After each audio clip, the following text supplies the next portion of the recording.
पाकिस्तान तहरीक इंसाफ को बल्ले का निशान नहीं मिलेगा। Chief election commissioner of Pakistan ने अपना फैसला जारी कर दिया है। इससे मुताल्लिक आपको बताएं कि यह फैसला चीफ इलेक्शन कमिश्नर की सरबराही में 5 रुकनी बेंच ने किया है और फैसला इकरामुल्लाह खान ने तहरीर किया है। वाज़ेह कर दें कि पीटीआई इंटर पार्टी इंतखाबात कलअदम करार दे दिए गए हैं, क्योंकि यह कहा गया है कि पीटीआई इंटर पार्टी इंतखाबात करवाने में नाकाम रही है। इस पर हम बात करते हैं डॉन न्यूज़ के रिपोर्टर इरफान सदोज़ई से। इरफान, बताइएगा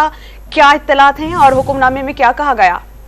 ये इलेक्शन कमीशन ने आज काफी इंतजार के बाद ये फैसला सुना दिया है कि पाकिस्तान तहरीक इंसाफ ने जो इंटर पार्टी इंतखाबात करवाए थे वो कानून और आइन के मुताबिक नहीं करवाए और इस हवाले से जो उनका इंतखाबी निशान था वो भी वापस ले लिया गया है। तकरीबन 6 से 7 समातें हुई, जिसके बाद आखिरी समात में पाकिस्तान तहरीक इंसाफ को 40 सवालों के ऊपर मबनी एक सवालनामा दिया गया था और जिसमें उन्हें कहा गया था कि वो इलेक्शन कमीशन को मुतमईन करे और मुतमईन करने के बाद ही उन्हें सर्टिफिकेट जारी किया जाएगा। अगर वो मुतमईन ना कर सके तो उन्हें सर्टिफिकेट जारी नहीं किया जाएगा और इसी के साथ ही मशरूत था कि अगर वो मुतमईन ना कर सके कमीशन को तो उन्हें इंतखाबी निशान भी जारी नहीं किया जाएगा। तो ये अकबर एस बाबर और इसके अलावा जो 13 और दरख्वास्त गुजार थे उन्होंने इलेक्शन कमीशन में दरख्वास्तें दे रखी थी कि पाकिस्तान तहरीक इंसाफ ने जो इलेक्शंस करवाए हैं 3 दिसंबर को वो कानून और आइन के मुताबिक नहीं है। ना उन्हें मुश्तहिर किया गया, ना वोटर लिस्टें जारी की गई और ना ही जो कैंडिडेट्स हैं उन्हें कागजात दिए गए और ये एक तरफा कार्रवाई थी, बल्कि एक दफ्तर के अंदर बैठ के और एक घर के अंदर बैठ के ये सारा अमल हुआ है और इसे कलअदम करार दिया जाए और इसके ऊपर समातें हुई और बिलाखिर जो दरख्वास्त गुजार थे उनकी बात सुनी गई और जो इलेक्शन कमीशन को पाकिस्तान तहरीक इंसाफ के वकला है वो मुतमईन ना कर सके और पीटीआई की जो इंटर पार्टी इंतखाबात है उन्हें कलअदम करार देकर पाकिस्तान तहरीक इंसाफ से बल्ले का निशान वापस ले लिया गया है। अच्छा इरफान सदोज़ई, अकबर एस बाबर ने इस हवाले से एतराजात भी उठाए थे और उन्होंने कहा था कि जो इंट्रा पार्टी इंतखाबात हैं उन्हें वो चैलेंज करेंगे। दीगर जो दरख्वास्त गुजार हैं वो कौन कौन है और उनकी जानिब से मौक़िफ़ क्या अपनाया गया? देखिए,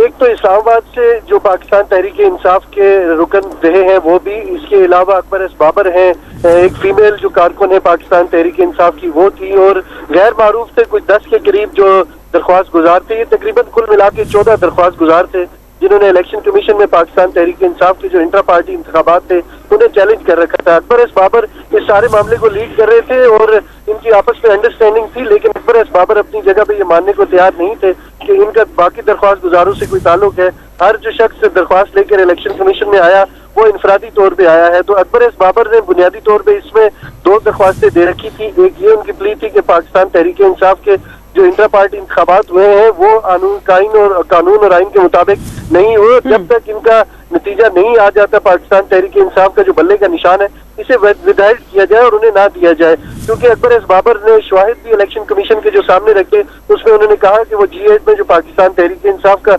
मरकजी सेक्रेटेरिएट है वहां पे गए और उन्हें वहां पे किसी किस्म का कोई नोटिस चिपका हुआ दिखाई नहीं दिया। इसके अलावा उन्होंने एक वीडियो भी बनाई जिसमें वो उनसे डिमांड कर रहे हैं कि उन्हें वहां पे जो कागजात नामजदगी है वो दिए जाए और इस तरह की कोई भी चीज उन्हें नहीं दी गई और उन्होंने ये वीडियो बना के इलेक्शन कमीशन में हुकाम को पेश की शवाहिद के तौर पे, तो जिसको इलेक्शन कमीशन ने एक्सेप्ट भी किया, उनसे सवाल जवाब भी किए, लेकिन इलेक्शन कमीशन के जो वकला थे उन्होंने इस सारे अमल को रद्द किया। उन्होंने कहा कि हमने टीवी के ऊपर प्रेस कॉन्फ्रेंसेस भी की, इसके अलावा अखबारात में भी इश्तिहार दिए, इलेक्शन कमीशन को भी पता था और मीडिया के लोगों को भी पता था। बाकायदा तौर पर इलेक्शन हुए, चूंकि उनके जो जमात है वो ज़ेरे अताब है और इतना आसान नहीं था कि मुल्क भर में इसको मुश्तहर किया जाए। तो ये KPK में इलेक्शंस हुए और इलेक्शंस होने के बाद जो भी एतराजात इलेक्शन कमीशन की जानिब से सामने आए वो दूर करने के बाद हमने इसके जो रिजल्ट्स हैं वो इलेक्शन कमीशन में जमा करवाए, जिसके बावजूद जो दरख्वास्त गुजार थे उन्होंने मजीद इसके ऊपर एतराजात उठाए और बैरिस्टर अली जफर और खास करके जो पाकिस्तान तहरीक इंसाफ के जो मौजूदा चेयरमैन थे उन्होंने भी इलेक्शन कमीशन में 12 पेश होकर उन्होंने कहा कि हमने इलेक्शन कानून और आइन के मुताबिक करवा दिए और हमें इंतखाबी निशान जारी किया जाए, लेकिन फैसला महफूज हुआ था और आज बाकायदा तौर पर उन्होंने फैसला सुना दिया है कि पाकिस्तान तहरीक इंसाफ के जो इलेक्शन थे वो कानून के मुताबिक नहीं थे और उन्होंने कलअदम करार दे दिया। जी इरफान सदोज़ई, आप हमारे साथ मौजूद रहिएगा। इफ्तिखार शराजी साहब हमें ज्वाइन कर चुके हैं इस्लामाबाद से, इस पर उनसे भी बात करेंगे। Iftikhar, election commission of Pakistan ने यह फैसला जारी कर दिया है कि पीटीआई ने अपने इंतखाबात जो हैं वो आइन और कानून के मुताबिक नहीं करवाए। किस कदर मुश्किलात में इजाफा हो गया पीटीआई के? जी सर, यकीनी तौर पे एक तरफ तो आज साइफर में जमानत मंजूर हुई बानी पीटीआई के जो उनकी, लेकिन साथ में अब रात में ये खबर सामने आई है कि उनके जो इंट्रा पार्टी इलेक्शन है उनको कलअदम करार दिया गया है। तो मेरे ख्याल में और वो जो बल्ले का निशान तहरीक इंसाफ को इलेक्शन में चाहिए था, अब वो मामला थोड़े से एक तरह से गंभीर हो गए हैं, क्योंकि अगर ये कलअदम करार दिए गए और इसके खिलाफ तहरीक इंसाफ हाई कोर्ट में अपील में जाती है और वहाँ पे भी उनकी अपील को एंटरटेन नहीं किया जाता, तो लामहला तौर पे दोबारा इसका इनेकाद करना पड़ेगा। और उसके बाद फिर क्या होता है, क्या पार्टी की आदत तहरीक इंसाफ के उन लोगों के हाथ में रहती है कि जिनके बारे में उन्होंने सोच रखा है, या किसी और के हाथ में चली जाती है। तो ये भी एक अपनी जगह पे बहुत बड़ा सेटबैक होगा। और साथ में वक्त बड़ी तेजी से गुजर रहा है। मेरे ख्याल में 13 जनवरी से पहले अगर तहरीक इंसाफ को बल्ले का निशान अलाट हो जाता है तो वो इस इंतखाबी निशान पे इलेक्शन लड़ने की अहल एक तरह से होगी। दूसरी सूरत में तहरीक इंसाफ के जितने कैंडिडेट ने भी इस वक्त नॉमिनेशन पेपर जमा करा रहे हैं, उनको फिर आज़ाद गोया के इंडिपेंडेंट कैंडिडेट तस्वर किया जाएगा